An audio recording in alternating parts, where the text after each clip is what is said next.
ដើម្បីការពារសម្បុកឃ្មុំដែលមានរាងកាយទន់ខ្សោយប្រើរាងកាយការពារយ៉ាងរឹងមាំពួកវាប្រើកាយវិការដូចគ្នាដើម្បីក្លាយជាខែលការពារ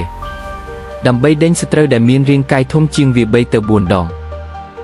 នេះគឺជាអមម៉ាល់ដែលធំជាងគេនៅពិភពលោកអ៊ុំម៉ារបស់ Haitian ពួកវាគឺជាសត្រូវដ៏ធំរបស់ឃ្មុំអ៊ុំម៉ាល់របស់ Haitian មានប្រវែង5ខែមមានមាត់ដ៏រឹងមាំនិងទ្រនិចដ៏វែងអាចសម្លាប់ឃ្មុំក្នុង1នាទីបាន40ក្បាលចំពោះមុខអ៊ុំម៉ាល់ដ៏ធំមើលទៅឃ្មុំមិនអាចមានវិធីតាំងបានទេតែគោលដៅរបស់អ៊ុំម៉ាល់មិនមែនជាឃ្មុំដែលមានរាងតូចតែជាកូនឃ្មុំដែលញ៉ាស់នៅក្នុងសម្បុក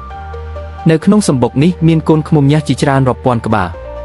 តែអ៊ុំម៉ាល់ចង់ចូលវាមិនមែនជារឿងងាយស្រួលទេពីព្រោះនៅខាងក្នុងសម្បុកមានឃ្មុំកម្មករជាច្រើនមិនក្បាលនៅក្នុងកំពុងតែការពារសម្រាប់អ៊ុំម៉ាល់ធំមួយនេះការបំផ្លាញរបស់ឃ្មុំកម្មករអាចនិយាយថាមិនអាចទៅរួចតែវាមិនមែនមកមួយក្បាលវាហៅបាក់ពួកមកជួយវាបានបញ្ចេញសារធាតុគីមីនៅក្នុងបរិយាកាសដើម្បីធ្វើជាគោលដៅសម្រាប់បាក់ពួករបស់វាដែលចេញទៅរកអាហារ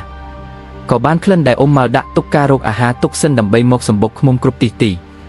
ប្រឈមមុខឃាតករសាហាវបែបនេះឃ្មុំកងទ័ពជួរមុខបានការពារដោយរហូតបាត់បង់ជីវិតតែដោយសារភាពខុសគ្នារវាងរាងកាយធ្វើឲ្យកងទ័ពជួរមុខរបស់ឃ្មុំបានស្លាប់ពីពេញ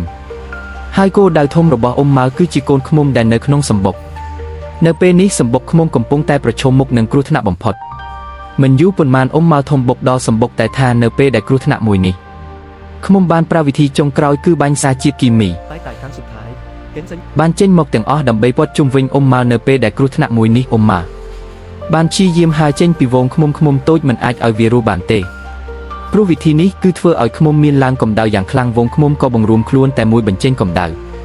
តាមម៉ាស៊ីនវាស់កម្ដៅឃើញថាឡើងកម្ដៅយ៉ាងខ្លាំងរហូតដល់ទៅ43អង្សាសេបណ្ដាលឲ្យអ៊ុំម៉ាល់ងាប់ជាងច្រើនលានឆ្នាំហើយឃ្មុំប្រើវិធីនេះដើម្បីដេញសត្រូវការពារសម្បុក